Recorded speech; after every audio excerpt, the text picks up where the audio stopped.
Welcome to Squad Pod Sports. Today on the show, we're going to be talking about the NFL draft recap and all the biggest and latest news coming out of the league. Of course, the NBA playoffs, round 2 is happening. We'll talk about all the developments going on with that. Some other NBA news as well. What's going on with DeAndre Hopkins? Big news coming from him that nobody knew about, and apparently this has been going on for a while now behind the scenes. So we'll be kind of diving into that a little bit more on the show.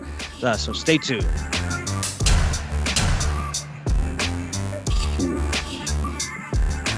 Welcome to the Squad Pod Sports, where we bring our thoughts on the latest games and sports news around the sports world, brought to you by the Sideline Sports Network. Before we get into the main show, just want to thank everybody for tuning into our live draft coverage that we had here Thursday for round 1. Mm-hmm. We had Alex on. It's been a while since we had him on, so it was cool, kind of all of us hanging out for a couple hours, going around over all the crazy stuff that was happening in the NFL draft. Talking the draft, talking other things, not necessarily football, but, it was still fun. It was great. Yeah, and we try to incorporate our weekly episode into that show since there was kind of so much time in between picks as well. Mm-hmm. But mainly just wanted to thank everybody for tuning in that did. Also, make sure to like, share, and subscribe as well. We always mention that at the end of the shows. We're going to start doing that at the beginning as well. And our TikTok, just let everybody know. We post little clips from this show pretty much every day on TikTok. So go ahead and check out. It's just Waves 5 Media on TikTok. Yeah, absolutely. So going right into the program here, NBA playoffs, round 2's kicking off. As of right now, we got a couple games going on. Right now we had the Bucks and the Celtics. Bucks kind of handle business there in game 1. Surprisingly, without Chris Middleton, I thought it was going to be a little bit closer, Yeah, and it was scary hours for them Celtics here. And then you go into the game that happened tonight where they're like, oh, Marcus Smart is out. Oh, great. That's not good for the Celtics. Player of the year. And then, boom, Celtics destroy the Bucks, 109-86. What is going on with these Bucks, man? It's exactly what I expected. I know we talked about this before. I think the Celtics are coming out of the East. So that first game, when we got whooped up on by Milwaukee, I was a little bit worried. But this is more like what I expected here. So I'm happy to see even this. Without Marcus Smart. Yep, exactly. Jaylen Brown was tearing it up tonight. Yeah, like he has been all playoffs so far, and that's just going to be a continuous thing here. Should be an interesting series. Hopefully these Bucks can hopefully this will kind of humble them a little bit. Yeah. Get them back, going for game 3. I can see it going to 6 or 7 games for sure. So absolutely, this will continue to be a really good series here. Absolutely. And speaking of another crazy series, the game is happening right now. Game 2 of the Warriors and Grizzlies. Game 1 ended, coming down to the final seconds. Right. Klay Thompson, Steph Curry made some great plays. Ja Morant balling, in this game 1. And, Warriors were able to pull that first game off. As of right now, the Grizzlies have been kind of leading this whole second game. Yeah, obviously, this one will be over by the time this airs. But right, this has been a close game so far. But as the time of us recording, it's 37 Memphis, 35 Golden State. So even still, they're not going away. They're on their home it's going to be a great series. They're going to try to get as many of these wins as they can here. Ja's already got 14, and it's not even halftime yet. So we'll see how this game ends up. Like you were saying, by Thursday this will already be wrapped up. But I'm excited about this game as well, about this series. Yeah, it's going to be a great series. They seem to match up very well. Just like the Bucks and Celtics, I feel like the Celtics, they don't really have enough the big men that the Bucks do. Yeah. But just defensively as a squad, they're able to keep up with the Bucks. And you saw that here in game 2. Exactly. It's just like, you remember a couple years ago that team basketball about Atlanta Hawks, or team basketball. Like the Boston Celtics are playing great right now. They have been for months. So this is exactly what I expect out of them here. Yeah. And going into some of the other series here, that only have the game 1s have happened. 76ers and the Heat. Joel Embiid is out for at least the first 2 games of the series with an orbital fracture and a concussion. Yeah, that's he's going to probably be wearing a mask when he comes back. But it's still not great for them Sixers because they didn't look good at all. And James Harden ain't. He's being playoff James Harden right now. Whenever it's all on the line, it really depends on him to play great. He's out here with 16 points, something like that. So it's just really we'll see what he does tomorrow on Wednesday, May the 4th. We'll see what he really does, if he can come back and have a bounce back game. But it's in Miami, so it's going to make it even tougher for him. I really see Miami coming out of this series here.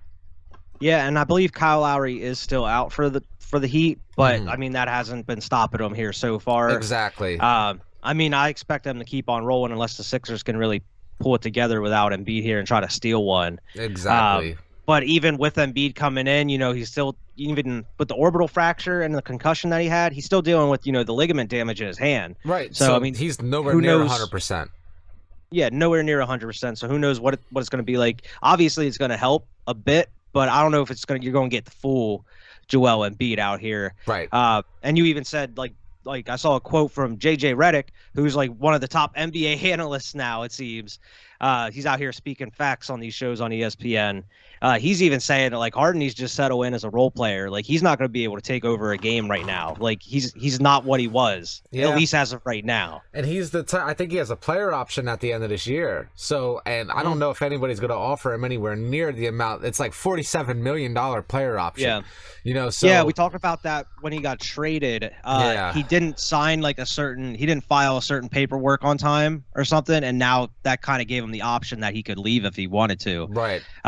Which would look, oh man, that would look so bad for the Sixers because they went and traded for him, and then he's just gonna peace out for nothing. Yeah.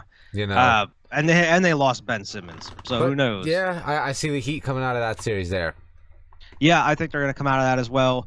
Suns and the Mavericks. Man, the Suns, DeMar took care of Mavs, no problem, and Luka dropped like 40 points still. That's the thing. He ended up with 45 points, and they still took care of business. Phoenix did. So I don't know what you could say. Luka's out here doing everything he can. I personally picked Utah to come out of that series because I didn't think Luka was going to play. They turned it on there at the end. But Dallas turned it on, ended up getting out of that series, and now they're facing up with the Suns. And they need more than just Luka out there. Some other people got to show up if they want to have any type of chance. Otherwise, they're going to get swept even if Luka drops 50. Yeah, Chris Paul's been playing really well here. Devin Booker hasn't been like playing tremendously, but he's been putting in work, man. Yeah, I mean, he still had everywhere. 23 points. Yep, exactly. He's been contributing every night, regardless. But like you said, Chris Paul is really the maestro of that Suns team right now, and he's gonna try to take them back to the finals here. Yeah, absolutely. I don't know. Did we do our picks for round 2 yet? No, I don't remember if we did them other week or not. We picked who we think is going to come out of round 2 already, but we could go over that again here real quick. I think it's going to be, here, let me take a look back here. I think it's going to be Miami and Boston in the Eastern Conference Finals, and I think it's going to be Golden State and Phoenix in the Western Conference Finals, then Golden State Boston Finals with Golden State winning it is what I think here. I'm not ready to make the final prediction because I don't know what, like, this Boston and Bucks series got me messed up now. Who knows what they're both going to look like. I'm going to just go out on a limb and say it. I do agree with you on out of the West, though. I think Golden State's going to come out of that and get to the finals. That series against the Suns is going to be crazy. Yeah. But I think as long as Draymond Green is in, he's not getting ejected, he's not getting hurt, whatever, and Clay is healthy and Steph's healthy and everything, I think Golden State's going to go to the finals. I was saying the Bucks are going to go to the finals, and I'm going to stick to it for now. Okay. But I mean, until it says otherwise. But yeah. Who knows? Who knows what's going to happen here out of the East? I really like what this Boston teams are doing, and it hurts me to say that with this jersey behind me, but I just like what they're doing, man. So we'll see what happens. I don't know. We still got a lot of games left before we get anywhere near the finals. The Sixers could end up beating the Heat or something. Who knows? But we'll see what happens. We'll check back in. Crazier things have happened. Right. We'll check back in for sure next episode. Yeah, for sure. So we'll go into some of the other NBA news that's going on. Talking about playoff team, Miami Heat guard Tyler Herro, Yep. won NBA Sixth Man of the Year. This is great. Like that's huge for him, because he kind of had that year where he fell off last year. Everybody was kind of like, oh man, was he only good in the bubble, blah blah blah. Like, look, he came out and he bought out enough this year to win the Sixth Man award. He might not be a starter, all the time type of thing, but he's gonna come out and he's gonna give you numbers. He's gonna give you energy. He's gonna do what he can to help you win and help the Heat get a 1 seed in the East there. So congratulations to him. Yeah. And then you got president of the Raptors, Masai Ujiri, said that no team has contacted him about interviewing Nick Nurse for a head coaching job. He says, I dream like they dream. I want Messi. I want Ronaldo. I want Kobe. Keep dreaming, and I'll dream too. Hey, I mean, he knows. Quote. Yeah, that is a savage quote. He's like, go ahead. You can try. That's our guy. You know what I mean? That's cool, though. Yeah, I know the Lakers are one of the numerous teams that are going to be trying to look at him. I saw, and we have some. I do have some news about them Lakers here, but I figured we save that for later. Okay. Timberwolves are expected to pursue a trade for D'Angelo Russell. Yep, I saw that. Which looks is very like he's on his way out. Yeah, they're probably just looking for more retooling, trying to free up some cap space there. He's definitely going to be able to be a role player on a contender. So we'll see where he ends up. I think so. Yeah, for sure. Yeah. And I mean, the Timberwolves overachieved this year. Yeah. So far, I mean, we talked about they had like the worst record to get into the playoffs in NBA history or something. Way below 500. Yeah.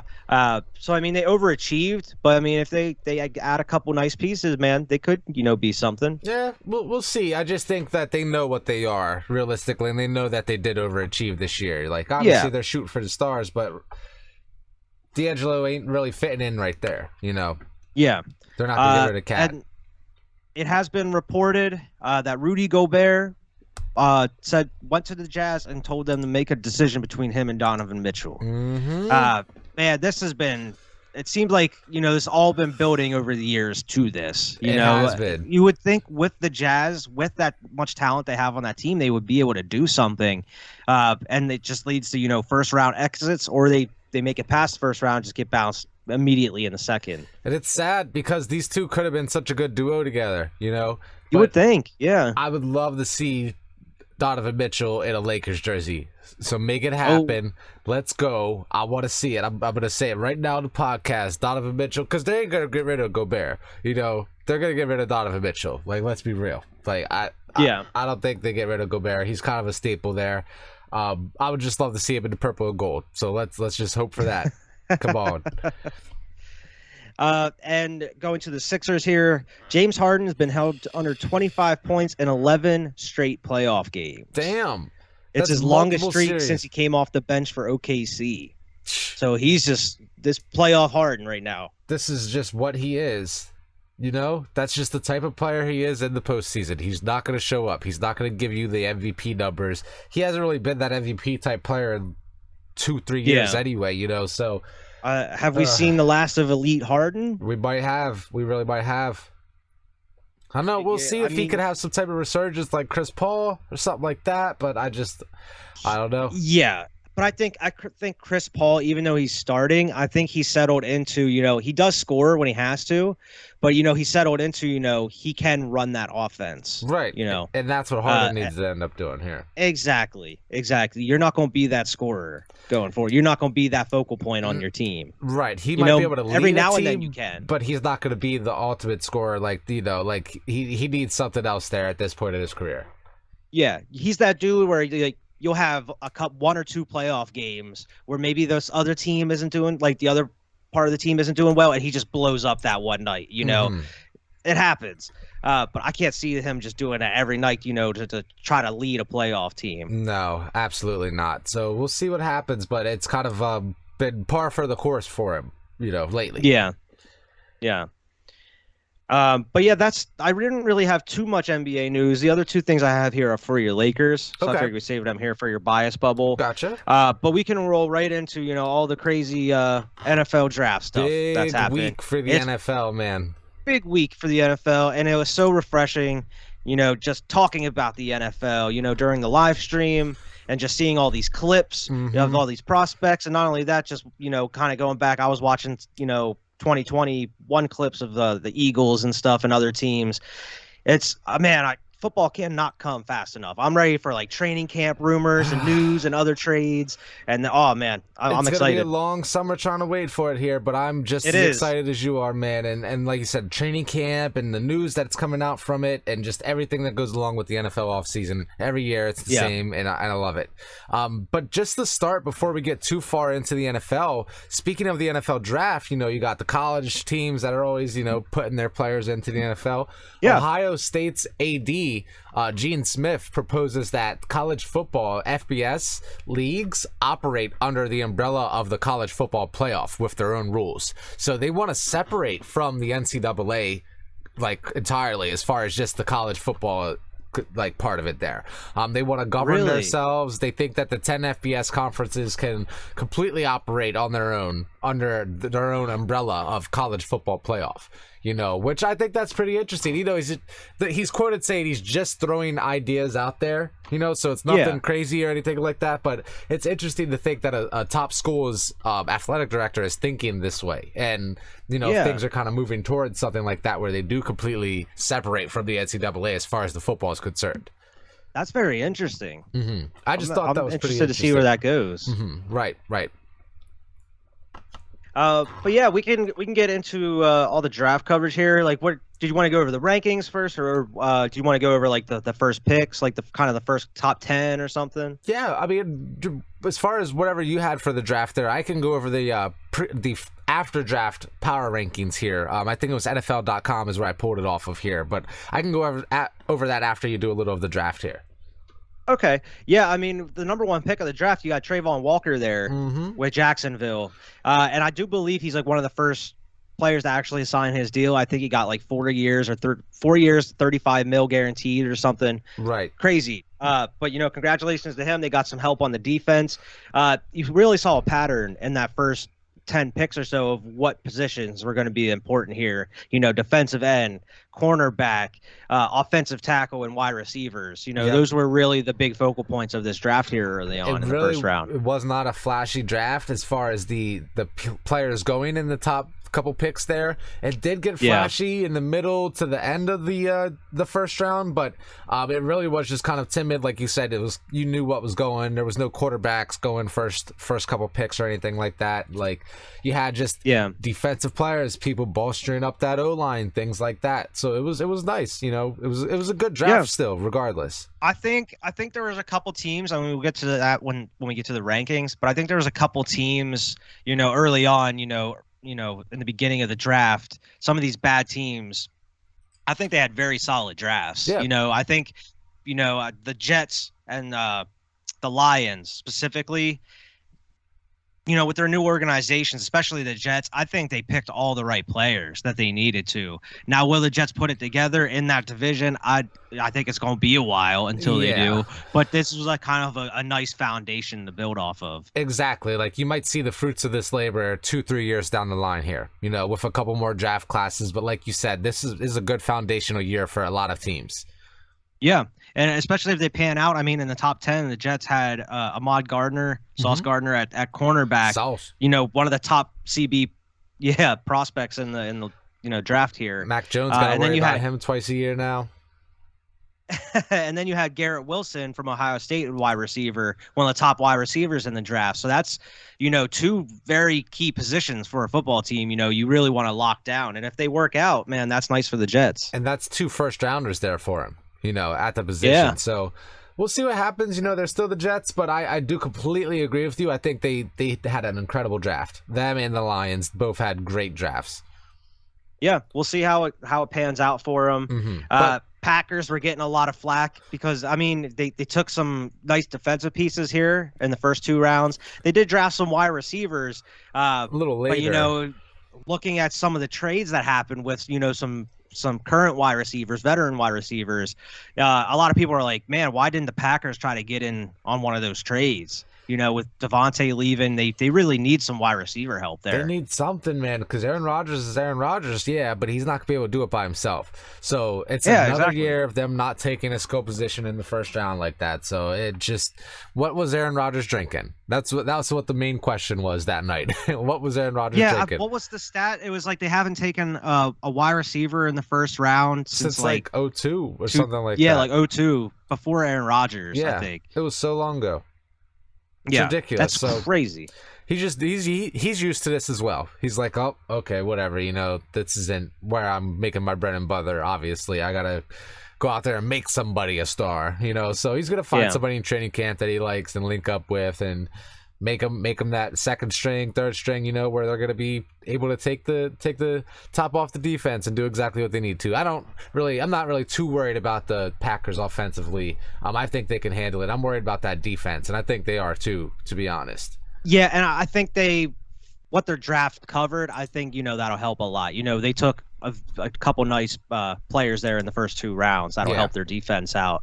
But yeah, their defense did improve last year. Picking up Rasul Douglas, he turned out great for them. They re-signed him. I think they definitely bolstered that defense. I am a little bit worried about that offense. So I know you do have Aaron Rodgers and you have Aaron Jones, but I mean, I don't know. I feel like as the season goes on and you go into the playoffs, you're going to want some, experience. Yeah, absolutely. I agree with you. I think they'll be okay, but it could be their downfall. I don't think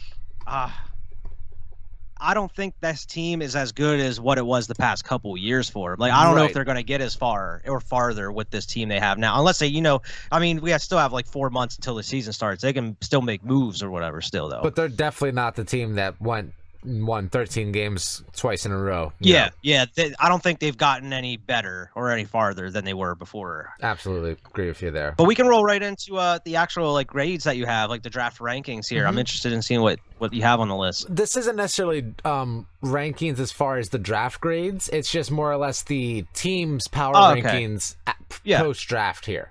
I do have a list here as well, so I'm interested to see how they balance out. Okay. Yep. So going off of the just the number 1 team that they have on the power rankings here after the draft is the LA Rams. In free agency they signed Allen Robinson, Bobby Wagner. They pretty much reloaded everybody for another Super Bowl run. We got players like OBJ and stuff like that are still trying to figure things out. And I know they lost Von Miller, but they'll be okay. They have them number 1 in the power rankings here. And then Buffalo number 2.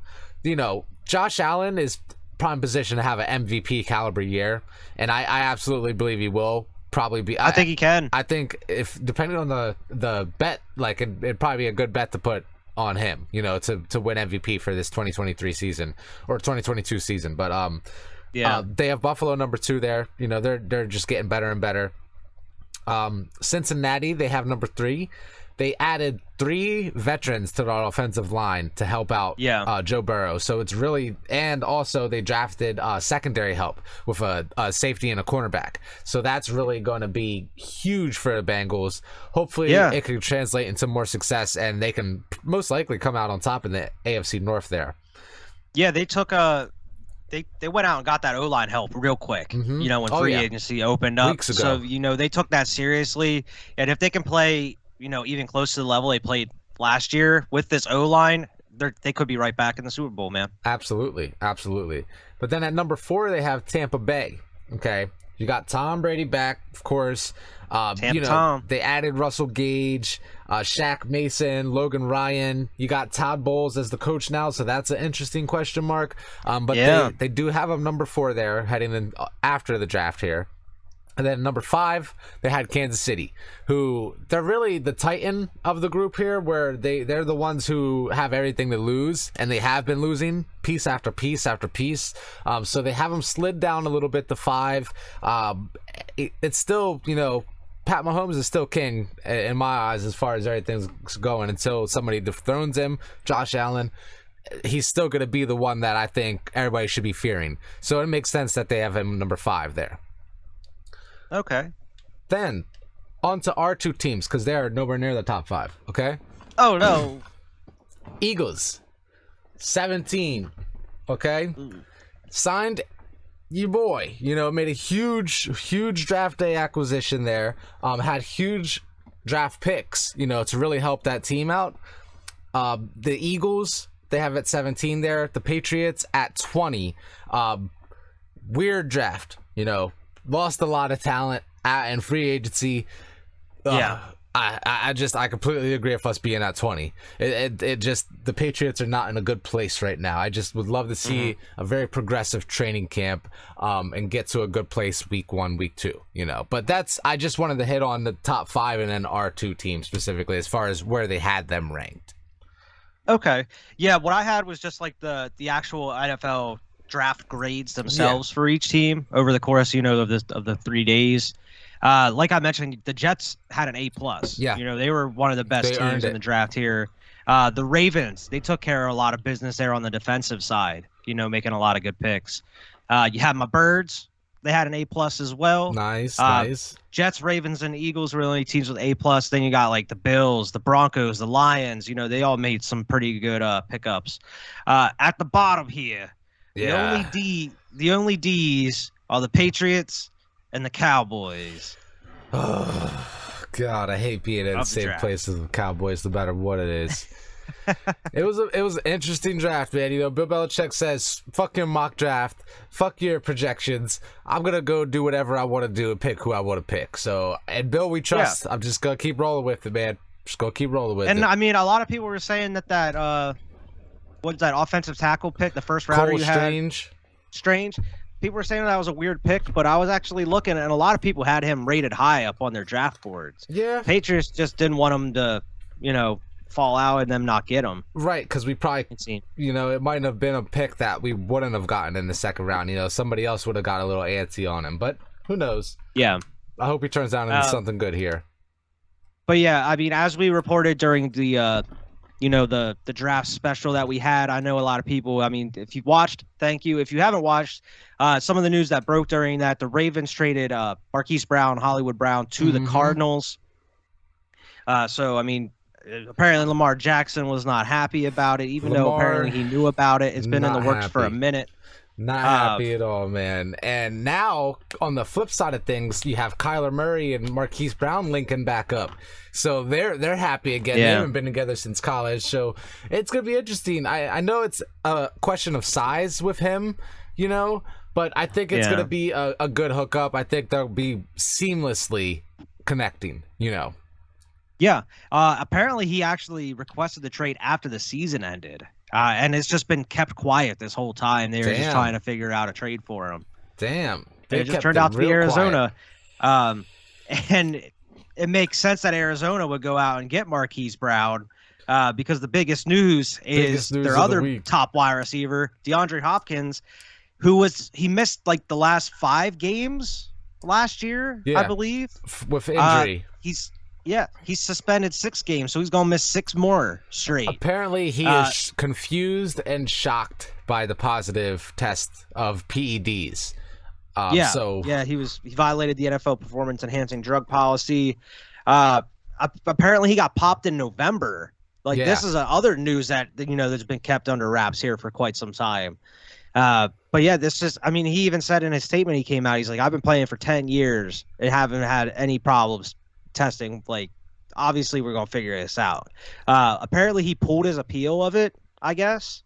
So I guess he's just gonna deal with the 6 games or whatever. Yeah, that's crazy. And like you said, I looked it up here. He ended up missing 3 games in the middle of the season last year, and then the final 4 games of the regular season. So he missed a lot of time. Ended up missing 7 games last year. Gonna miss 6 this year. 13 total over the last 2 years. So at least this isn't injury related, so hopefully once he comes back week 7, he'll be, balling. It'll be huge for the Cardinals to have him coming back in the second half of the year, but it's huge for the beginning, for trying to, get a good foundation on the season.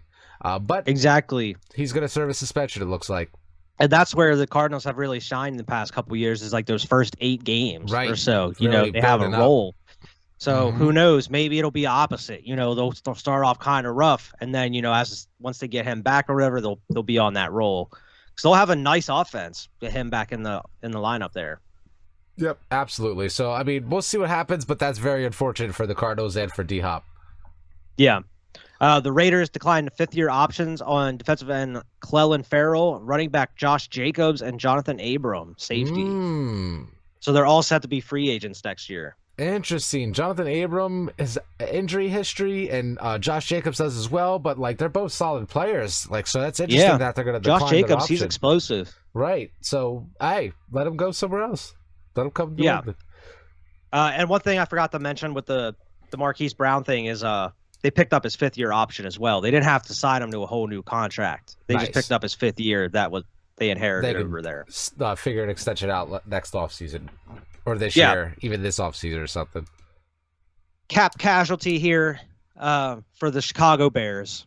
They released Nick Foles. I knew it was coming. His time has come. He's conned everybody enough. Now his time is on. Apparently, he's been linked to the Texans and also reuniting with Doug Peterson in Jacksonville. Oh my God. And apparently, it would be more of a mentor thing, like how Josh McCown was. He would come in and kind of help develop Trevor Lawrence a little bit with Doug Peterson. All right. It'd be hilarious if he goes to Washington, though, with Carson Wentz. Oh, my God. I would love it if he goes to Washington. If anything, if Nick Foles is still in the league, please just go to Washington. Follow Carson Wentz around and make his life a living hell. That's all I want. That's all. I don't want to see Nick Foles otherwise. If he's not with Carson Wentz, I don't want to see it.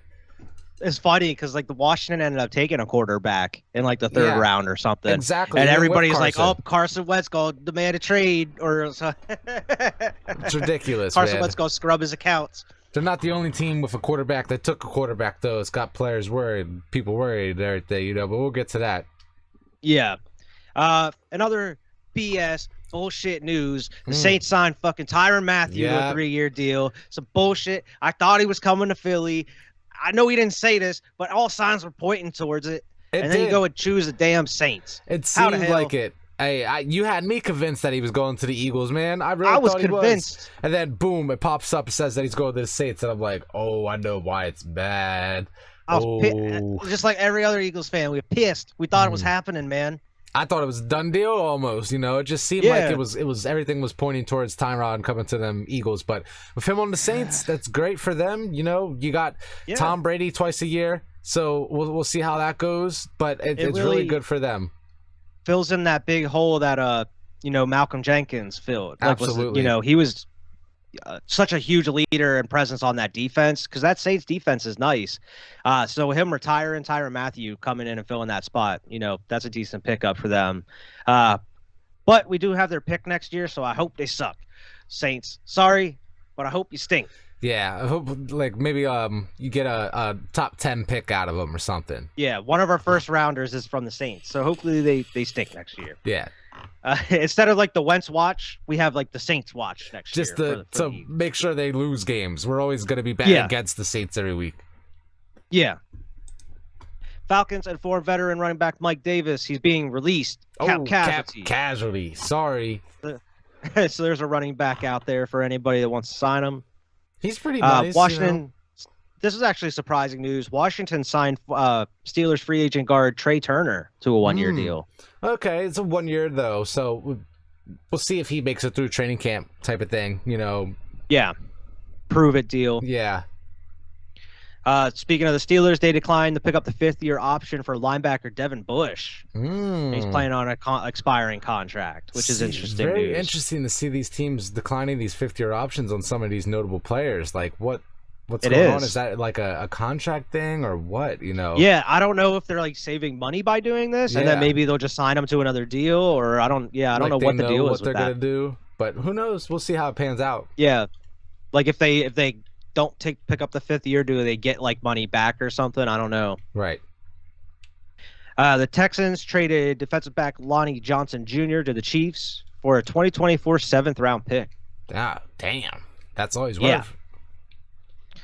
And this kind of Eagles watch news for any Eagles fans. The Giants expected to release cornerback James Bradbury if a deal cannot be reached. They would save $10 million in cap space. And I mean, obviously, since this news has been reported, a lot of teams aren't going to try to trade for him if they know that he's going to get cut eventually. Right. But Eagles need a a number 2 corner, and hey, man, why don't you come on over? We have a better situation than New York. You don't got to go that far, Yeah, you don't got to go that far, man. You could probably right keep next to Philly. your house where it's at, and just make a long drive. Just hop on the highway. Yeah, exactly. Yeah, I'd be cool with him coming over to Philly, man, opposite of Darius Slay. That'd be nice. Because we need all the help we can get there at corner and safety. Yeah, I completely agree. It would be a nice pickup for you there. Yeah. And don't want to trade for 49ers. Yeah, I don't think we're going to trade. I don't think the Giants would deal with the Eagles. That's what I'm saying. You don't want to trade for, Oh, yeah. That's not happening. 49ers. GM John Lynch said he expects Deebo Samuel to remain with the team despite his trade request. Lynch believes any issues between the sides can be ironed out. But all the other news keeps saying that Deebo still wants out. So I don't know how true that is or not. There's a lot of conflicting reports. So of conflicting reports. We'll see, but I'm a firm believer of Deebo is not going to be a 49er next year. Yeah, and if he is, maybe he'll play like a game or two, and then he gets traded if he's still on the team at the start of the season. Yeah. Someone else got the bag here in the NFL. The Falcons agreed to terms on an extension with defensive tackle Grady Jarrett on a 3-year, $51 million. Okay. The Falcons are kind of doing like a little bit of a rebuild down there, so be a nice piece to kind of try to have a foundation for them. Yeah, Falcons ended up scooping a quarterback here as well in the draft. So I don't know about Mariota. Yeah, and I mean we didn't even mention this during the draft talk. The Pittsburgh Steelers, they might have found their quarterback of the future with Kenny Pickett here. They might have homegrown kid from Pittsburgh. It seems like the city really has rallied around him. Who knows? He could be they could have lucked into their next superstar there. Now, do you think he starts QB. Day one? I think it'll be a competition between him and Mitch. Part of me says that Mitch starts week 1. I think this dude come out gunslinging. Starts week 1. Think? Mitch Trubisky straight to the sidelines. Mitch Trubisky. Mike Tomlin knows why he drafted this kid, okay? Because he wants this kid to be the future. This kid's going to be the real deal, man. And I don't know if it'll be the first year. He might not be a superstar first year, but he's going to be able to develop nicely with Mike Tomlin there in Pittsburgh. I think it's a great pick for him. We'll see. I think they'll take a look at them both in training camp, and then they'll decide. But I can definitely agree with you. I can see that happening, though. I think about Cam Newton getting beat out by Mac Jones, and I know Cam ain't in the league no more and things like that, but Cam don't really want to take a backup role necessarily even. So Mitch Trubisky, if he had the same attitude, might not be in the league either. So I don't know. Yeah. I think Kenny Pickett's gonna be starting week 1 for Pittsburgh there. Okay. I could definitely see that happening. Keeping it in the division, apparently independent review into the allegations by former Browns coach Hugh Jackson concluded that his allegations could not be substantiated, saying that he was paid to take losses. They couldn't find the evidence. Games. They could not find any evidence. Interesting. I wonder what... And apparently it was investigated by former U.S. Attorney and SEC Chair Mary Jo White and a team of lawyers. Yeah. So independent. But they couldn't find any evidence, yeah. Interesting. So nothing's coming of it, no tracing it back to Robert Kraft. Excellent. That'd be interesting if that happened, man. I know, right? Within a couple years, Robert Kraft having another scandal or something. Though. Please. Chargers signed free agent cornerback Bryce Callahan to a 1-year deal. He was one of the vet corners that were out there still. And that's all I really have as of right now as far as NFL. We can roll right into the bias bubble if you'd like here, Vern. Yeah, absolutely. I wanted to just kind of briefly hit on all of our draft picks here, just to introduce them to the world, say welcome to the team. You want me to go first here? Yeah, man, go ahead. Yeah, so first round, pick number 29, we picked up offensive lineman Cole Strange, Chattanooga, okay? Got that strange, okay? like we were talking about a little bit earlier in this draft, weird pick. You probably could have got him a little bit later. I think a lot of teams had him third round, but it is what it is. You know, Bill Belichick saw something and he went after him. So it is what it is. Second round, pick 50, we went out and got a wide receiver, Tyquan Thornton from Baylor. This dude was actually the fastest offensive player in the draft. So it gives us a legitimate field stretcher. So I'm really excited for this guy. This is probably my favorite draft pick right here, especially if he's the fastest player in the draft, man. Hell yeah. But speed doesn't always translate to being a good wide receiver. That is true. And then in the third round, pick 85, we got cornerback Marcus Jones from Houston.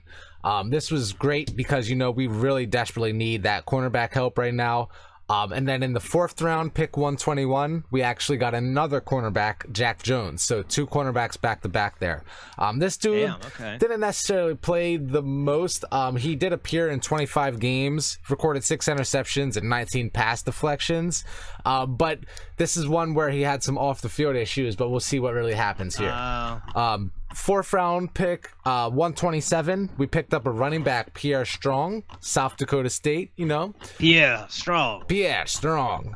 This dude, you know, he had 40 touchdowns over 48 games for the Jackrabbits. So I'm pretty excited about this dude as well. It's interesting that we picked running backs during this draft because we have so many good running backs already on the roster, you know. But we also, in the fourth round, picked up QB Bailey Zapp, Western Kentucky. Okay, what a name. This dude last year threw for almost 6,000 yards and 62 touchdown passes. Okay, so he's only 6 feet tall though, so I don't know what to think about this guy. And of course, obviously, you got Mac Jones. Okay, so what are we drafting a quarterback for? We got Mac Jones. Okay. Sixth round is the next pick. We had 183. We picked up another running back, Kevin Harris, South Carolina. This dude loaded up on running backs. I don't understand it. We have like 3 or 4 already on the roster and drafted 2 more. But this dude, you know, RB1 for South Carolina the last couple years here. 6th round pick, number 200, defensive tackle Sam Roberts, Northwest Missouri State. This dude, you know, he's probably going to be like a package specific depth option for the Patriots here. But we'll see what happens. You know, he could definitely earn a larger role. Then we got in the 6th round again, Chasen Hines, guard from LSU. This is another one where we already have 3 people at his position: Cole Strange, David Andrews, and Michael Owanu. So we'll see. But it can definitely be some depth there, but he's definitely not guaranteed a spot on the roster. And then the last pick here, 7th round, 245. Offensive lineman Andrew Stuber from the team up north. I'm not even going to say their name on a broadcast here. Coming off a 5-year career at Ann Arbor that saw him with 22 games. He's got good versatility, some good size at 6'6", 325 pounds. So we'll see what happens. He is the 3rd offensive lineman that the Patriots drafted this year. So I don't know, but we'll see what happens with him. And that's a lot. We had 10 picks, man. 10. Damn. 10 picks. That's crazy. So it's a lot. We'll really see which one of them stick around. I know the Patriots did go out and already sign some undrafted rookies as well. I didn't have those on here, but we're still making moves. Speaking of making moves, it finally happened. The Patriots are declining N'Keal Harry's 5th-year option. We're getting rid of this fool. Getting rid of him. Get out of here. Enough of you. You're wasting space. I'm tired of you. Be gone. Okay? That's all I'm going to say about it. I'm done talking about N'Keal Harry. He's finally gone. But that's all I have for my Patriots here this week. Okay. You want to talk? Do you have any Lakers news? Yeah. Oh, yeah. I got 2 things here. So, or actually 1 thing. We just have some coaching rumors, which I'm not even going to really elaborate on because it's all rumors, and I've heard the wildest stuff. So there's a lot of rumor season things going around as far as the Lakers, but there really isn't any information other than that, because we're off. You know, they're vacation island right now. But we did have 1 piece of news come out. Phil Jackson is going to be significantly involved in the next head coach hire. So interesting. it's kind of like a Jerry West situation when Jerry West quit and then helped us find our next head coach. So we'll see what happens, but it's just weird, especially like the way things kind of went with Phil Jackson when he returned a couple years ago for you. And now all of a sudden we're just back to being, okay, Phil, you want to help? So I don't know. Yeah.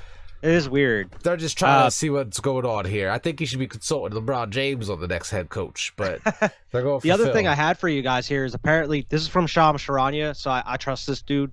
He's definitely one of the top inside NBA, with Woj. Apparently you guys requested to interview Milwaukee Bucks assistant coach Darvin Ham. Okay. Apparently. Okay, I feel like they're gonna apparently he was on your a lot of people. He served as assistant for you guys in 2011 through the 13 seasons. Okay, so he's got a little bit of history with us as well already. Got a title with them Bucks. Got some experience as well. We'll see. That's nice. I know we got a lot of candidates, man. So it's gonna be interesting to see who ends up landing the job there in LA. Yeah. Going into the Eagles draft, I don't really have anything on the Bulls or anything right now, so it's all Eagles. Gotcha. Our draft here, number 1 pick in the draft was defensive tackle Jordan Davis. This dude's an absolute beast, man. He's gonna, we got Hassan Reddick, who's already gonna shore up that defensive line. Re-signed Fletcher Cox to a year. This kid's just gonna be beasting. You also got Hargrave, Josh Sweat as well. That defensive line should be able to get some pressure here now. I'm excited about that pick. We got in the second round, we got center Cam Jurgens, which was an odd pick, I thought at first, even though he was one of the top 2 centers in the draft here. But apparently the story behind it makes it a little, eases my mind on it. Exactly. Because apparently Jason Kelce himself picked this guy to take over for him going forward. His exact quote was, "If he was available, I knew we were taking him. This is my favorite player in the draft. The Eagles used me to evaluate centers, and all the guys I've looked at in 3 years, he's the one I compare more to myself." So, he knew. He's like, that dude. And, he told the Eagles, and they made sure that they went out and got him, no matter what. That's crazy that they had that trust in him, to go out and make that pick and just go ahead with his decision there. Okay, you've been watching this guy? Well, we trust you, Jason. We're going after him. Exactly. And I think we have one of the best offensive line coaches in the league with Jeff Stoutland. He can just take some of the more mediocre guys in the league and still make them great on an offensive line. So I think, he was one of the top 2 centers in the draft here. I think he's going to be all right. But just put him on that line, which has already been good with Jeff Stoutland. He's going to be great here going forward. I'm excited. Yeah, I'm excited.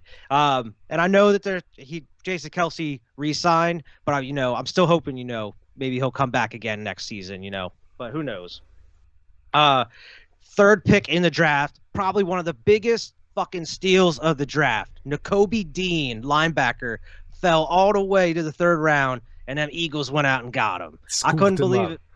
Where'd they have him projected? They were saying first round. Damn. They thought Nakobe Dean was going to go first round, and everybody on Twitter was like, why isn't Nakobe Dean being picked yet, even through the 2nd and then into the 3rd?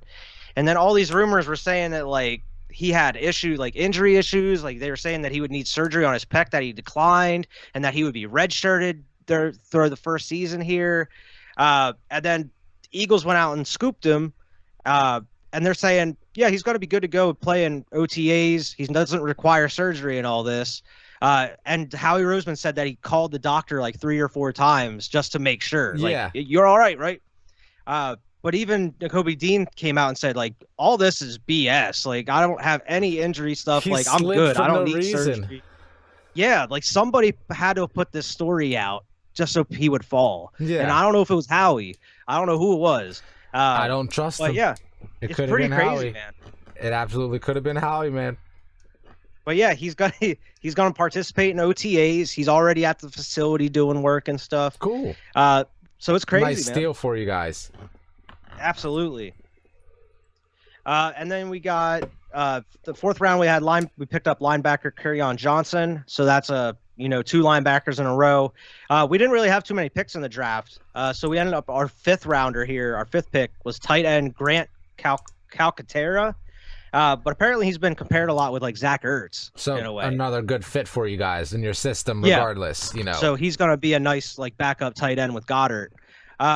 And now, go on to like the biggest news of the draft here. We traded for AJ Brown. Freaking Brown, man. We traded our 18th pick in the first round and our third pick and our third rounder for AJ freaking Brown, who's 24 years old. Yeah. Has almost 3,000 yards in 3 seasons on like 24 touchdowns. And now this dude's gonna be opposite Devontae Smith with Jalen Hurts running around in the backfield. So I think it's gonna be amazing for your offense here.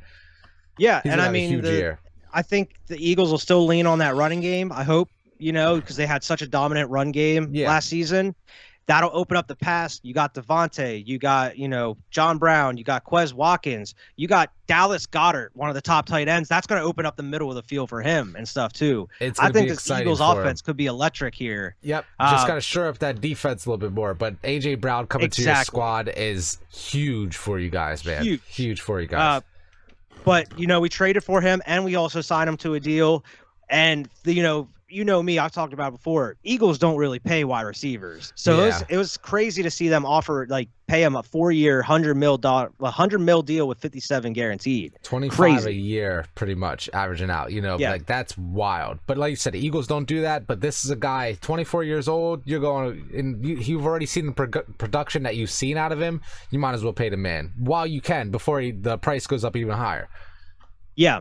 And I thought that was probably the steal of the draft. Mm-hmm. He's wearing number 11, so I'm wearing my 11 jersey. I'm gonna have to take off the nameplate for Wentz here and buy like a brown plate to stitch on there or something. It on the back I get to wear the 11 jersey here. Okay. Because he's wearing number 11, bringing it to Philly here. Yeah. It's pretty exciting. Apparently, we released offensive lineman Nate Herbig. Because he wanted to be released. He wanted an opportunity to go start somewhere. He was a restricted free agent. Yeah. So we let him go. We picked up a decent amount of undrafted players, mainly corners. We scooped an Alabama cornerback, Josh Jobe, which, hey, I'm cool with any Alabama player. Yeah, they're already NFL ready. We got a Clemson cornerback, Mario Goodrich, apparently.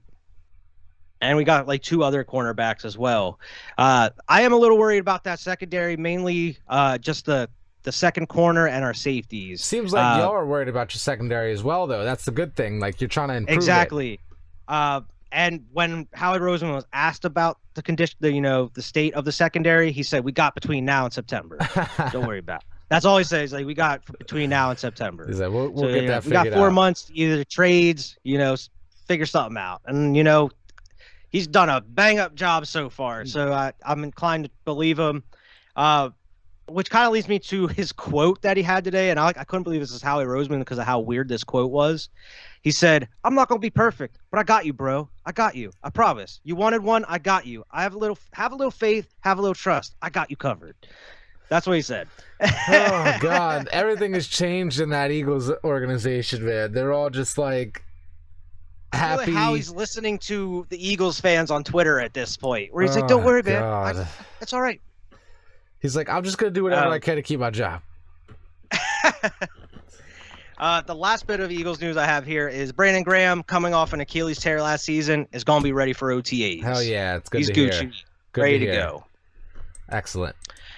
But yeah, that's the last bit of Eagles news. I did have one little thing of the Bulls, I guess. Apparently, Zach LaVine said he was playing 50% on a good day with his knee.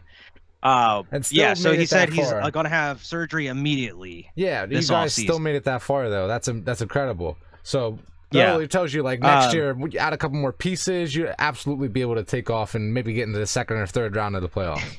We do have a hurdle to cover there, and that's Zach is a free agent here.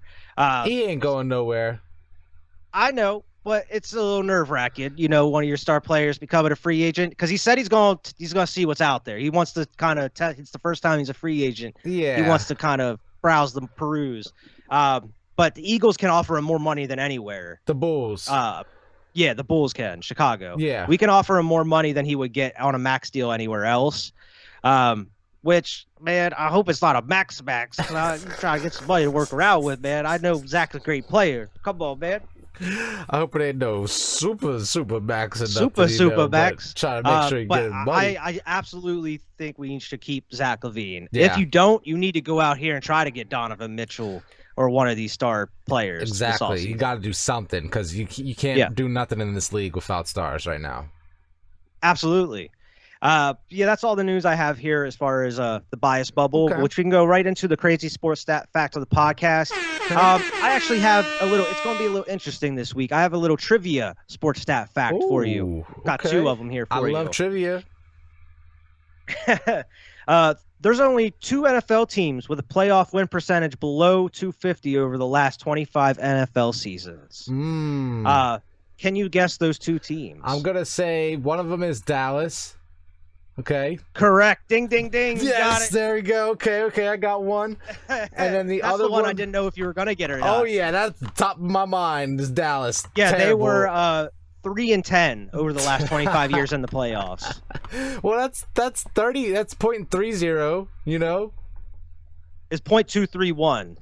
That's what it equals out to, I guess. And the 250 over the I don't know. It just has .231 here, 3 out of 10. But okay, so then the other team here. So Dallas is one of them. Then the other team. What's the other team? I'm gonna go with.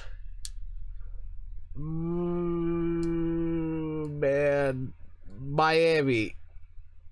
No, that is not correct. No, who is it? It was the Lions. Oh, I should have guessed. They have 0%. They are 0 of 5 in the last 25 years. Damn it. That's too easy. I should have guessed the Lions. God. I'm glad I got at least Dallas, so. Now, the other one. Okay. Only 2 QBs have 45-plus wins and 20,000 pass yards over the last 5 seasons. Who are the 2 QBs? Tom Brady. Ding, ding, ding. You got Tom Brady. And so it's 40-some wins?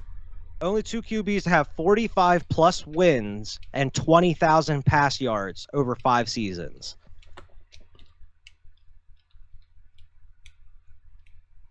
I don't know if you all guess this one.